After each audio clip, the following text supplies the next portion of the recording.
Okay, welcome everybody to our Ask Me Anything cash flow discussion with JD Delia. My name is Christina Wood. I am Director of Programs with Communitech, and I want to thank everybody for joining this afternoon. Communitech would also like to acknowledge and thank all of our frontline workers for their support during this time. This session is being recorded so that we can share it with companies after who weren't able to attend today. And just for a piece of housekeeping notes, please keep your speaker on mute during the presentation. I will open it up for questions and answers following JD's presentation.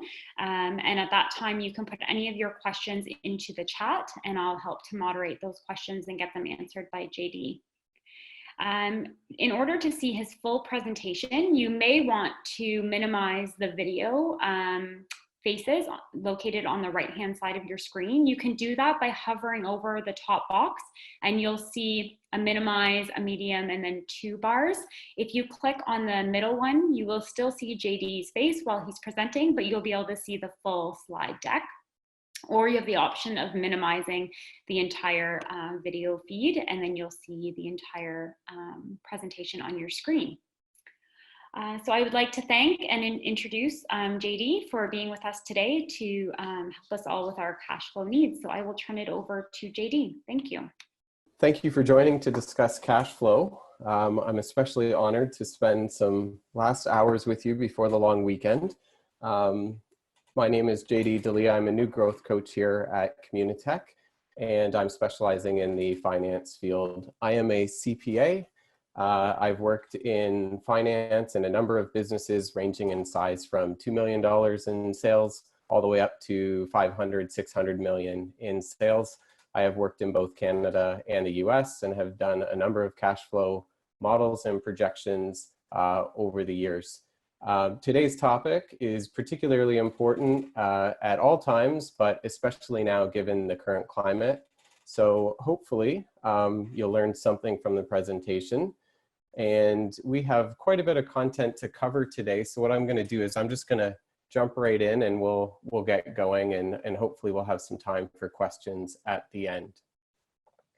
So the objective of this session is really to cover the basic cash flow concepts. It's not meant to be a very in-depth, detailed discussions. Obviously, like many topics, cash flow can get really complicated really fast. This is an hour session designed to maybe make the topic a little less intimidating for you and is generally geared at people that have little or no cash flow planning experience. And so with that, we will get started. Cash flow isn't just important for small businesses. Obviously, you have small businesses that are trying to manage their cash on a daily or weekly basis, but also big companies have experienced the pains of not managing cash or maybe running out of cash too soon. On the screen, you can see many bankruptcies from large, well-known companies that all at one way or another had to do with running out of cash. So this is particularly important as it relates to the survival of a company.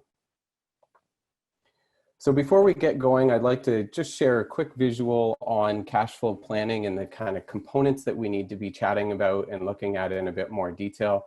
I always feel like it's nice to start with a visual and less sort of words and text. So from a cash flow perspective, we have, I would say, three basic components. We have inflows, which is stuff, of course, coming into the bank account, which is this lovely bucket here that's leaking, and the leaking is the outflows. So hopefully you have enough inflows coming in to manage and overcome the outflows that are going out.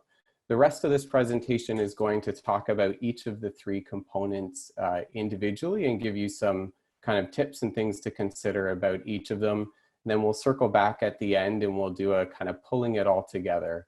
Always find it's nice to chat about the individual components first before we kind of pull it together. So we'll start with the inflows because that's always nice to get money in the bank. So before we really get into the inflows, let's take a quick look at order to cash cycles.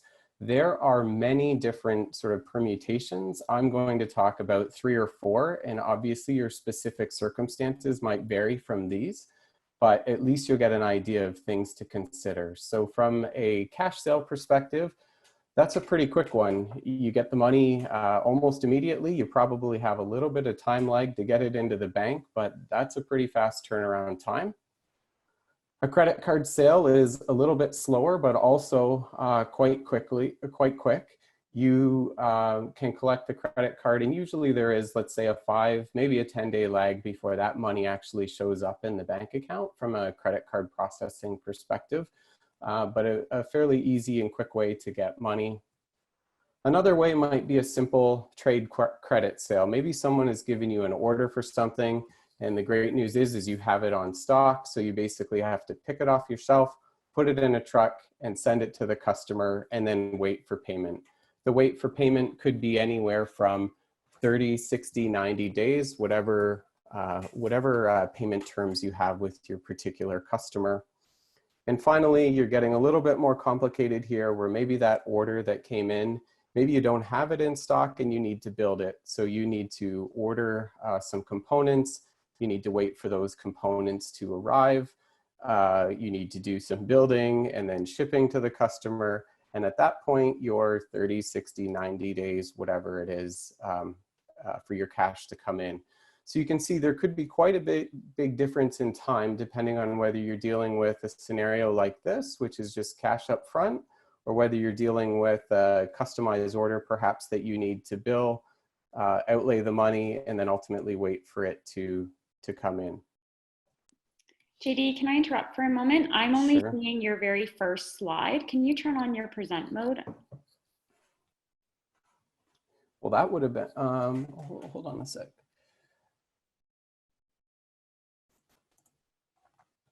I see them down the left-hand side, but they're not the main ones showing on the screen. Okay, let me see here.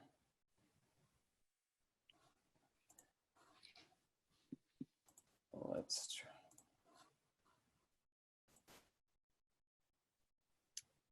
Is that any better? Yeah, so now I see the first one. So if you can just scroll down to the slide you were on. Okay, sorry about that. No problem. Now my screen isn't working here.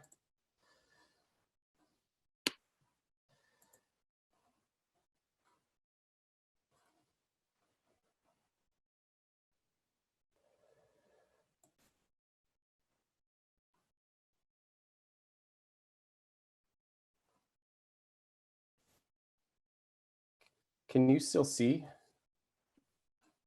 I'm back to the original that I could see with your first slide and then all your slides down the left-hand side. Yeah, okay.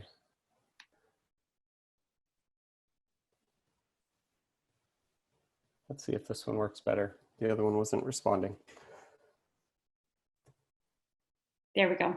Thank you. Sorry about that. Well, this was the slide that I spent so much time going through here. I won't run through it again, but basically to summarize quickly again, you can see the differences in time can vary significantly depending on whether you're doing maybe a cash or credit card sale, all the way to something much more complex, which you need to build, ship, and then ultimately wait for your customer to provide payment. Okay, so we're going to jump into some of our ways that we can get inflows. We're going to discuss accounts receivable first. This next slide here is really just to set up the next two. I'm going to take some liberty from maybe a little marketing perspective, and I'm going to segment our customers very quickly. So we have customer one who's basically on a sailboat. They're good for the money, but we just don't know when they're going to pay. Customer two is your really big company. You know they're going to pay. They just always pay late. The third customer is your average customer. They pay just a few days late. And your final customer is the classic Swiss watch, dependable, paying on time, in full, and maybe even a little early. So with those kind of customer segments in the back of our mind, let's jump in quickly to accounts receivable. So accounts receivable here, this is basically what people owe us, and an aging schedule is quite common. So you will see, let me pull a pointer up here. You'll see over here an invoice date, and the invoice date is, when we ship the product. And then here is the due date, which is based on the credit terms that they have, 30, 60, 90 days with us when that invoice is due. And then over here is basically how far overdue is it. So this customer that we talked about, which is on the sailboat, they owed us at the end of January and they still haven't paid us. So it's 90 days overdue, and so on and so forth. So basically when you're trying to forecast cash, you're trying to look at when you think that money is actually going to be received. The due date is a good indicator, but it might not be what you want to go with depending on your customer's payment patterns. So let's take a quick look at an example. So that customer one here that was a little unreliable, it might make sense not to even forecast cash from them in the short term because they're so unpredictable and you don't know when they're going to pay. The big conglomerate that always is paying but is generally 2 months late, you would probably want to forecast that this April or that this February invoice was actually going to show up in April and not in February. And so on, this March one is going to show up in May. Because when you're planning cash, you want it to be realistic and not ideal. The third customer is the average customer who pays just slightly late. So this March due date, we're going to expect comes in April. And then finally, the Swiss watch that's paying on time all the time, we know they're good for it. We're going to count them in May. And so you are going to leverage all of that knowledge that you have based on your dealings with the customer in terms of forecasting the cash and when it's going to come. This is a great source of cash because the sales have already been done. You have shipped the product and performed your obligations, and now you're waiting and following up on the cash. The next suggestion or the next step is to look at sales that have yet to come. So they're not in our receivables yet, but they are sales that we are expecting in the future.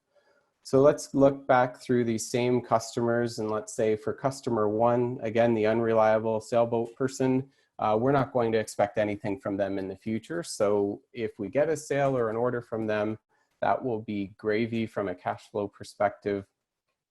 Our conglomerate that's buying $20,000 a month, let's say, we know they're going to pay, but they're going to pay 2 months late. So you can see over off on the right-hand side, I'm expecting that cash in July. And their June order, I'm expecting in August, and so on. And then this last kind of two groups of customers, the average payer and the Swiss watch, I'm going to forecast, again, depending on when that order is going to come in during the month, just slightly late or on time in the Swiss watch case. So in order to do this section here, it's going to depend on the size of business that you're running. You might be able to forecast like this one at a customer level. You might need to get a little bit more sophisticated and take a look at run rates and funnels and in terms of how many leads do you have, what's the conversion rate between leads and sales and so on and so forth. So again, you can get pretty complicated here if that's what you would, if that's what your business requires, or you can keep it pretty simple at a customer level if that's where you're at. One thing I do want to point out, a lot of folks maybe try and take a bit of a shortcut and they just want to basically forecast the cash received on their orders. But as you remember from the start of our presentation, orders does not necessarily equal cash or even recognize revenue. And I'm going to give you a couple examples to see that. So in this more complex scenario that we talked about at the start of the presentation, the order came in here.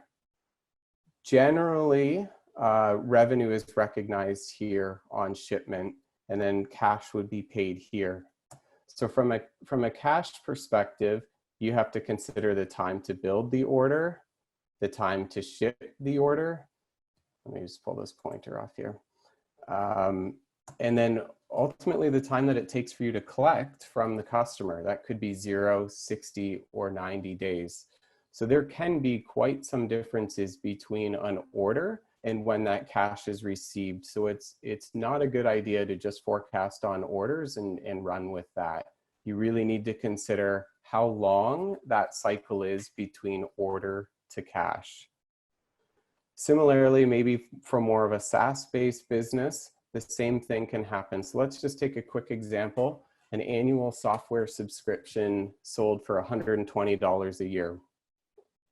So from a cash received perspective, you're going to receive that money up front. It's all going to be in January, and then you're not going to receive anything for the rest of the year. Accountants, however, they don't like that approach. So they're more interested in matching the revenue and expenses. And so what they're doing is actually they're going to spread that revenue across the 12 months, and they'll put $10 in each of the months. So you can imagine when you're trying to forecast cash, if you're using just a recognized revenue point of view, you did not get $10 in February, March, April, May, and so on. You received all 120 up front. So it's important to kind of note that cash could be greater than recognized revenue, or it could actually be less than recognized revenue. So in this case, obviously cash is greater than recognized revenue in January. But if this cash payment, maybe we had some credit terms and our customer didn't pay us until March, well, it's quite possible that we've actually recognized revenue January, February, and March before the cash is received. So in that case, recognized revenue would actually be greater than cash. So what's important in this scenario is to realize I need to understand when cash is received, not necessarily when revenue is booked. They're distinct concepts. So we've talked about money from accounts receivable. We've talked about money from new sales. That's probably going to form the vast majority of your cash. There might be some other sources that you want to consider, and they may or may not be material depending on kind of the business that you're in.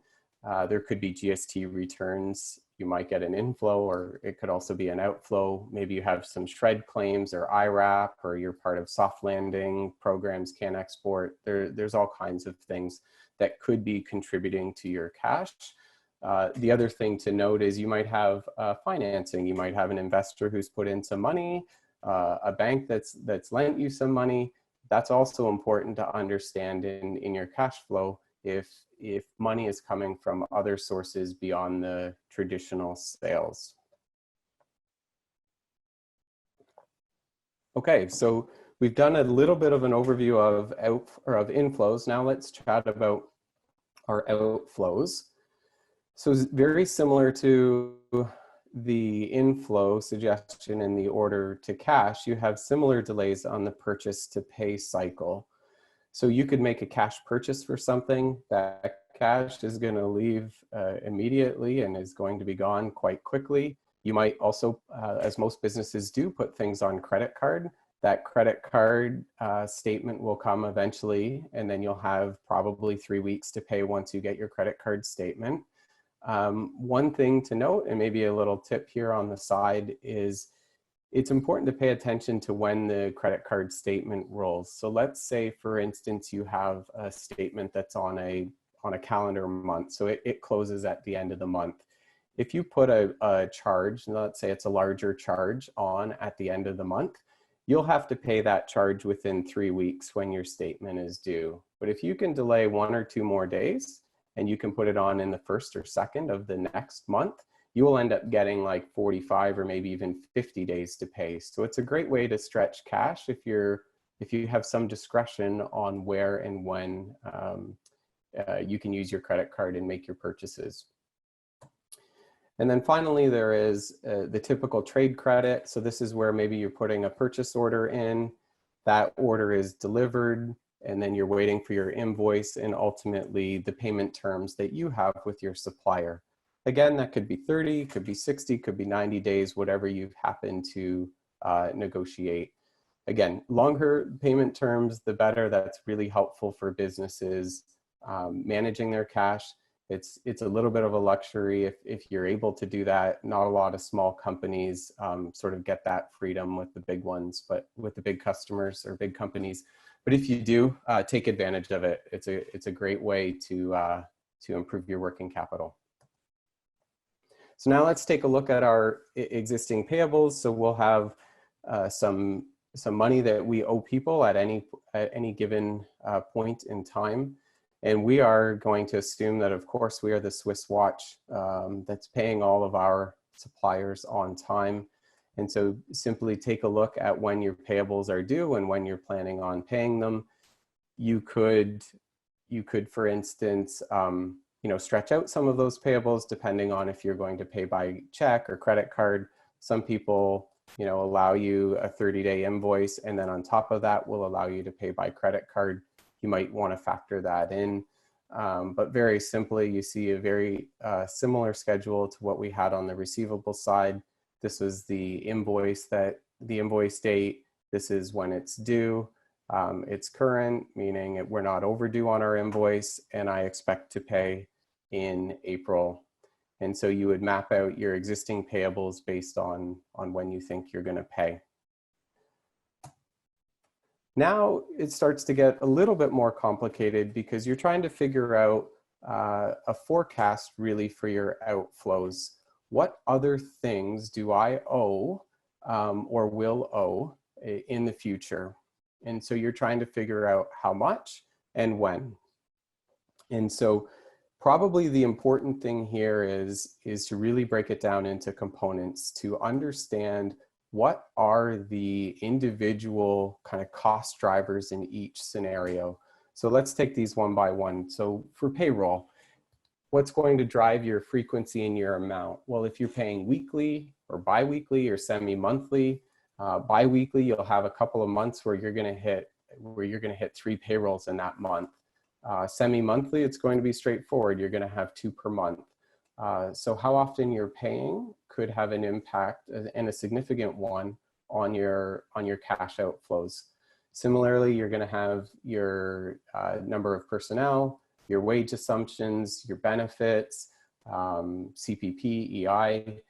Obviously, as you want to get more and more complex, you can start incorporating things like when the CPP caps out and those sorts of things. I would say put that to the side if you're just new to cash flow planning, and focus on the number of people that you have, the salaries that they are at, the benefits that you have, and sort of the frequency of your pay, and work at it that way. From a facilities and rent perspective, this is more of a fixed cost.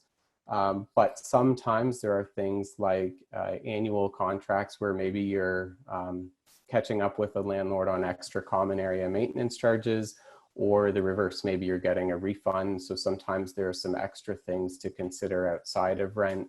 Sometimes there's free rent. Maybe you have the first and last month free. Maybe you have two months free up front. So depending on your specific circumstances, you'll need to take a look at if there's anything you need to factor in. You'll have interest and bank charges. A great way to forecast these is to really grab your loan amortization schedule from the bank. It's going to tell you very clearly what your interest and principal, which we'll cover in a second, but it'll spell out very clearly what you owe well out into the future, probably for the whole life of your loan. And don't forget to consider things like your typical bank fees that hit your bank account maybe at the end of the month. I know a lot of folks have wire fees if you're sending wires, or if you're receiving wires. The banks, of course, make their money on the money coming in by charging you $15, $20, $30, whatever it is. Travel is going to travel is going to depend based on maybe the number of sales reps that you have traveling. Maybe there's key events, maybe there's a trade show that happens at the start of the year or the end of the year, and so you'll need to budget more for those particular times. I would recommend trying your best to put in the key events and then maybe build around that, as opposed to just taking a flat $5,000 a month and just sort of spreading it across the months and pretending that you don't have a huge conference at the end of the year or something like that, it's probably best to try and be as specific as you can with your assumptions. There's also periodic outflows, and I'll show you an example of this in a minute, but things like insurance and accounting fees, they tend to come in one lump sum for the year. They're not sort of these monthly fees that come in. So you might, from an accounting perspective, spread your insurance over the year, but you might have a $10,000 payment due all up front for the year. And so from a cash planning perspective, not an accounting perspective, but from a cash planning perspective, you want to know when that $10,000 hits, and you'll need to pay very close attention to which month it's going to hit. And then finally, there are expenses that vary depending on sales. So for instance, if you're going to sell more, it's probably reasonable to expect that your credit card fees are also going to go up as maybe your customers use credit cards more. Or likewise, you'll have to pay more sales commissions to your sales team for the fact of increasing sales. So this covers our operating expenses. It's important to note that there are other cash outflows that happen, not just operating expense related. So you might be buying inventory, for instance, just in anticipation of sales. So it's not an expense yet. It's going to sit in inventory on your balance sheet. You'll need to forecast that. It's important to have, and we'll talk about this at the end, but it's important to have an aligned forecast. You don't want a sales forecast from an inflow perspective, which is expecting, let's say, sales of a particular product, but from a purchase and planning perspective, you're planning to build something entirely different. So you want to make sure that those are aligned. You might purchase assets. So you might be buying maybe new computer equipment for a new employee. That's not going to be expensed right away. So you'll need to figure out kind of when those purchases are going to happen and include that cash as an outflow up front. And in a similar way, you might be expensing, or you might be purchasing legal fees maybe for patents or things like that that are going to stay on your balance sheet and not be expensed. You'll want to consider that as well. From a loan perspective, we've talked about interest. Interest hits your income statement and your P&L, but your principal payments don't. Your principal payments are going to stay on the balance sheet, but obviously those are an outflow as well. So don't miss the loan principal payments when you're forecasting. A lot of times people just simply take a look at the income statement and start going line by line and making a forecast, and they forget that they also have to make principal payments. So don't forget that. There are prepaid expenses. Sometimes you're maybe making a deposit up front for something that you haven't received yet. That's something else you're going to want to consider and remember from an outflow perspective. And finally, tax payments. So you might have to make income tax payments. You might have HST or tax payments depending on the situation that your business is in. You might you might collect more than you pay. In other words, you're going to have to remit money to the government at the end of whatever your cycle is, monthly or quarterly, or the reverse might happen. Maybe you're predominantly an export-based business and you're not collecting HST, but you're paying it, in which case you'll get a refund. So whichever way, whether it's an inflow or an outflow, don't forget your tax payments. So again, don't want folks to shortcut. Cash paid does not necessarily mean amount purchased or expensed for similar reasons that we've discussed on the inflow side. So you might have purchased a product and ultimately received the goods, which is when, so let me back up here. So you might have purchased, you send a purchase order to your customer or to your supplier saying, I would like to buy, 10 widgets. And it's going to take them time to maybe build and factor that in before ultimately you receive it. At the point you receive it is probably when you're expensing it or putting it in inventory. And then after that, you have the time to pay. So you could be paying by cash, in which case the goods received and the cash gone out is probably fairly closely aligned from a time perspective. Maybe you're able to put it on credit card, so you're within 2, 3, 4 weeks, or maybe you have the benefit of some sort of payment terms where you can get 30, 60, 90 days. And in some cases, and hopefully not too many, in some cases the cash could actually happen before you even place the order. Some suppliers might say, you know what, I'll build you that, but you got to pay me up front. And in even though it's the same order for, let's say, 10 widgets, the cash flow planning could happen up front, immediately after, a little bit after, or 30, 60, or 90 days after. And that's what we're trying to understand, is where does the cash leave the company? Similarly, I've covered this at a high level. Cash paid does not necessarily equal amount expensed. So let's take a look at that in insurance payment. Let's say you have a $60 payment for your annual policy. That $60 leaves your bank account up front in January, but the accountant's looking to match expenses with the revenue, is going to spread that $60 over the full 12 months. You'll be looking for the cash out in the first scenario and not the accounting view of insurance expense. And again, cash paid could be greater than the expense as it is here, or it could be less than the expense depending on when this cash is paid. If the insurer lets you pay in March for the 2020 policy, expense will be greater in January and February before cash is received in March. Okay, and maybe a topic that might be a little bit more relevant for some of the tech-based businesses through Communitech. Let's take a really high-level example of shred. So let's assume that company A expects to get a 20% shred refund on their 2020 R&D expenses. So from an accounting view of the world, let's say there's $1,000 a month in eligible R&D expenses, and they're planning to get 20% back. So this line here is an estimate put in by the accountants to try and match the ultimate shred refund with when the expenses occurred in the particular month. So over the life of the year, $2,400 is expected to come back. But from a cash perspective, if you look at it this way, the $1,000 expenses are still being paid, but the refund won't actually come until you submit your tax return. So that might be March or April or whatever of the following year. So this can have a material impact on your cash flow planning scenario. If you're just forecasting based on sort of this net wages line here, you think you're only going to pay $9,600 for R&D because shred is going to come in.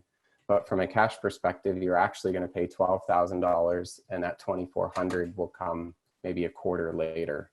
So it can, depending on the size of the team or the magnitude of the claim, it can have a material impact on short-term viability and when cash will arrive. So we've talked about inflows and outflows. Now let's do a quick discussion on the starting point. So the starting point is going to be quite simply the money that you have in the bank today. A couple of things just to make sure. Don't just grab your bank statement balance today. Take a look at your bank reconciliation. There might be some checks that you've written that haven't been cashed yet. You'll want to consider that. So even if your bank has $100,000 in it, but that $10,000 check hasn't been cashed, you'll want to start with $90,000 and not the 100. And then quite simply, and this is maybe a little straightforward, but as you go, you're going to start with that reconciled balance. You're going to have some inflows and outflows. The ending balance for January ultimately, of course, becomes the beginning balance of February, the ending of February, of March, and so on. So you get a nice little sort of roll happening here. So now that we have kind of an understanding of the starting and ending for the bank account, we're ready to put it all together. This is a really simplified view of cash, but it starts to pull in all the components. You'll hear a theme throughout this presentation. It's best and easiest to break things down into individual components. It's a lot more complicated and daunting to try and look at everything all at once. It's a lot easier to say, okay, where's my bank account today? How much do I have in it? Perfect, there's my first line. How much do I have in accounts receivable, and when do I think those are gonna come in? Great. Let's look at my forecast. When do I expect orders to come in? And then ultimately, when do I expect that money to come in? Next line. And then government grants and sort of so on and so forth. And you find that when you break it into components and you just ask that question of when does cash come in or when does cash go out, it starts to pull together a picture. So let's take a quick look here at a couple of observations. So from an ending bank account balance perspective, let's assume there's no line of credit available for this particular company. At a monthly level, it looks pretty good. It looks like they're healthy. They're not super close to their to zero, and it looks like they're viable for 4 months, which is great. You can see a couple of things here. COGS is really just cost of goods sold, so the cost of manufacturing the product that we're ultimately going to sell. And so these COGS related payments are coming in early for ultimately to support sales that are coming in March and April.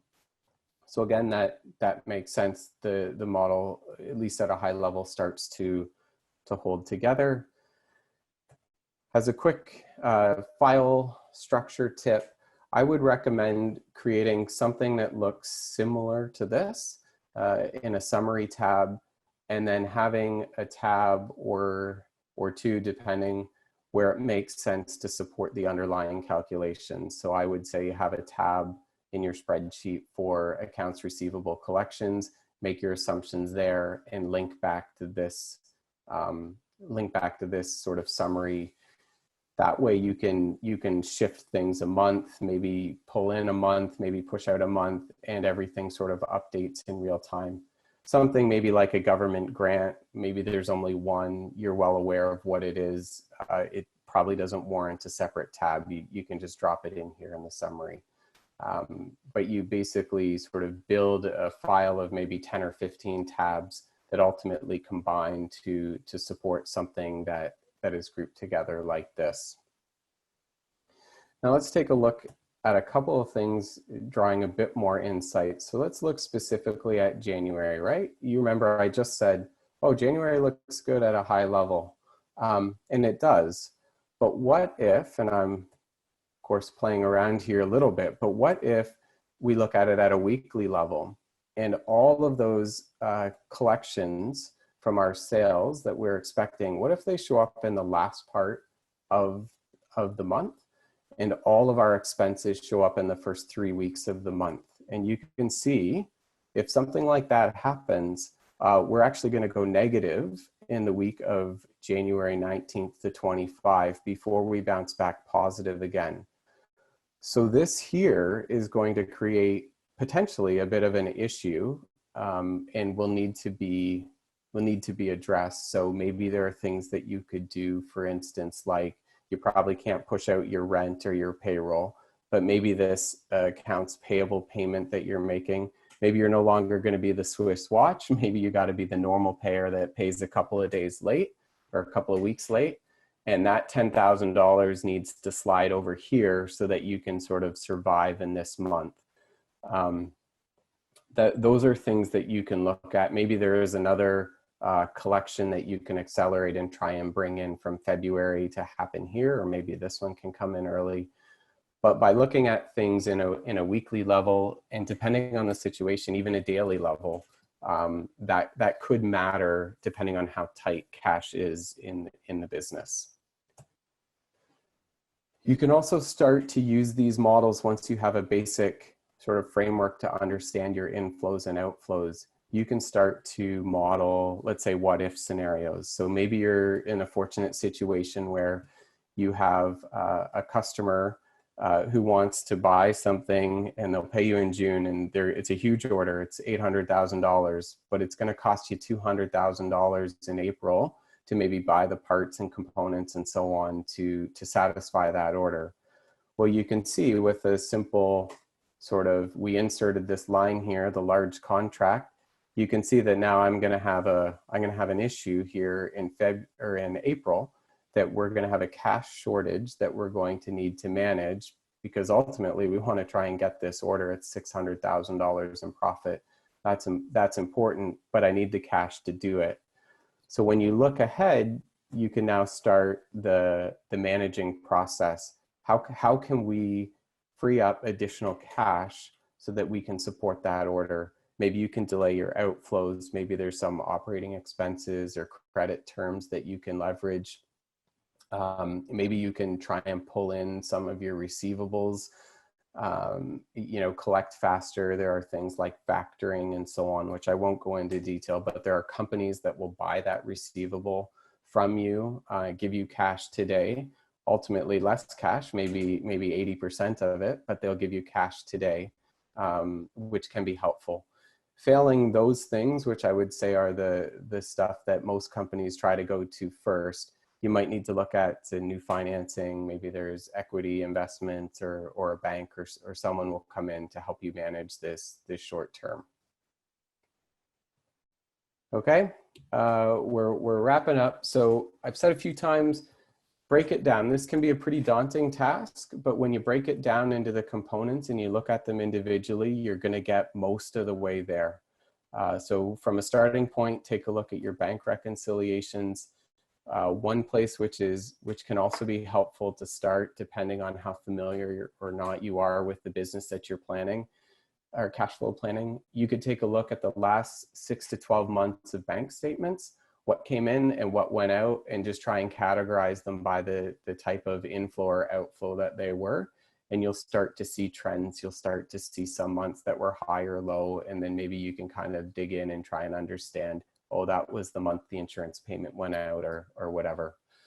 From an inflows perspective, looking at your customer pipeline, hopefully you have some sort of tracking or understanding of the sales cycle, how long it takes from someone's maybe first contact with your business to ultimately purchase, and then maybe even ultimately pay. So you can kind of take a look at using that as a basis to forecasting your inflow. You can take a look at whether it's a one-time revenue, whether it's recurring revenue. And of course, each will have different characteristics to forecast. Payment terms we've talked about, grants we've talked about, those types of things. From an outflows perspective, it's probably important to, again, break down the drivers. What is the outflow that you're planning for? Is it a cost of goods sold? In which case, does it align to the forecast, the sales forecast? Is it operating expenses, or is it something else, an asset, or the other, a loan payment, things that we've mentioned already? And then ultimately, how are you going to pay? If you're going to pay by cash or check, the money's going to leave faster than if you're going to pay by credit card, than if you have credit terms and vendors that are willing to, be stretched a little bit and take payment after 30 or 60 days. And finally, if you're feeling good, you felt like you've mastered the basics on the first 27 slides, here are a couple other things to consider to make sure you have sort of a rock solid cash flow model.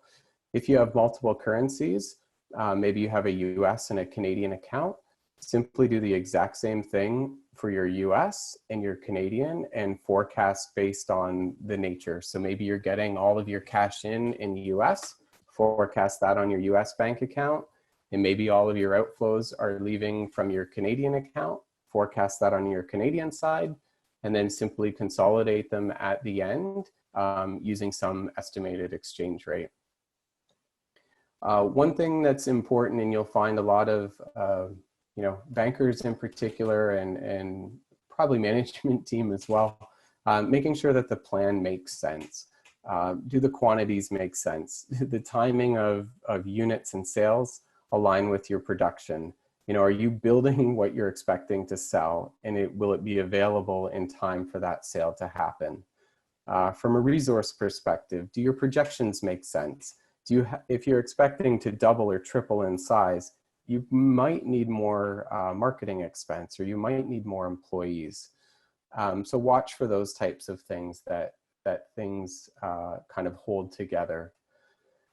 Be particularly careful to avoid double counting. Depending on how you're forecasting your outflows, I find it's most likely to happen on the expense side. But for instance, maybe you make a credit card payment every month and it's $5,000. And so you just say, you know what, I'm just going to forecast that credit card payment as my outflow. But within that payment, maybe you have $1,000 that goes for software. If you forecast the credit card payment and the software separately, you're going to have double counted some of that. So just pay attention to those types of things. From a sales tax perspective, when you're forecasting your inflows, if you're charging HST, model that cash coming in. And if you're paying HST, model that cash going out. And then ultimately, as you submit your HST return, however often that is, model the net in or out to come in later. It's important to model HST because ultimately that is it creates a timing gap. So you might get cash up front, but have to pay it in 3 months when you file your return. That matters. And then finally, and probably the most advanced, would be to start getting into some level of scenario modeling. This will allow you, again, particularly relevant now, to stress test your assumptions. So you can go back to your base case and you can say, okay, well, what happens? I'm expecting that Swiss watch to pay me on time every time. What happens if they pay 1 month later? Does that change anything for me? What about 2 months later? What about 3 months later? Or what, I'm expecting this great order from, this customer. Well, what happens if I only get half of that order that I'm expecting, or 3/4? How close to the edge am I with my plan? And those types of things will allow your team to kind of plan around, those scenarios to minimize your risk. And I think with that, I've done quite a lot of talking. I'm going to open it up for questions, if there are any. Thanks, JD. So for the folks on the line, if you do have any questions for JD, if you can please put them into the chat and I'll help moderate so that we can ask one question at a time. Thank you.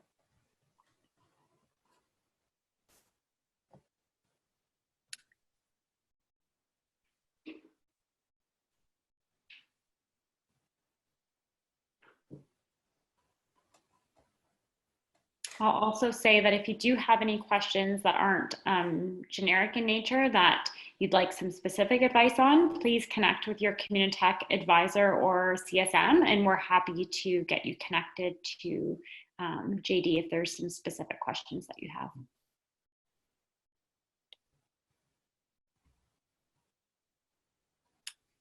Okay, no questions from the group. Oh. So from Jennifer, what other resources would you recommend for businesses or refer to during this time? So maybe you can elaborate, like from a cash flow planning perspective, or? Jennifer, are you able to elaborate on that question? Yes, from a cash flow planning perspective. Yeah, so what I would say is it's important to have kind of an understanding of your base scenario first. So assuming you kind of have that, then to me, at least, the government programs, for instance, seem to be changing almost daily and maybe even hourly. So I would say continue to be plugged in on those types of things, because they can, again, if you're eligible for a 75% wage subsidy, that's going to have a huge impact on your cash flow than if you're not. So staying right in touch with those types of things would be probably most important at this time.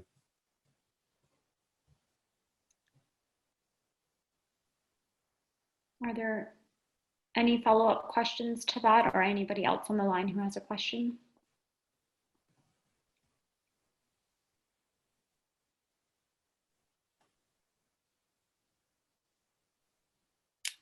Will Communitech be holding more webinars like this going forward? So we are planning a series of Ask Me Anything sessions where we'll have different experts every week on different topics where companies can dial in and ask their questions.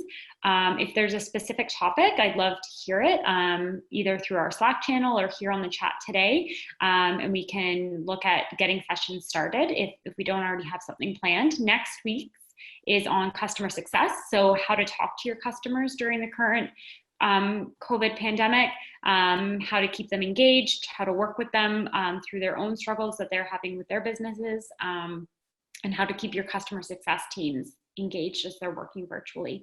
And so that will be next week's session. Following that, we'll be having a marketing session. The following week, date is to be TBD still.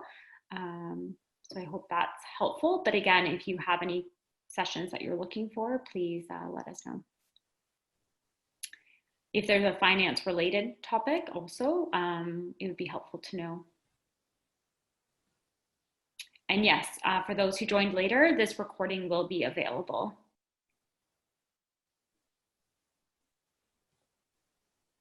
Okay, thank you, JD. Appreciate your time today. And thank you everyone for joining on the call, and look forward to seeing you soon. Have a great day.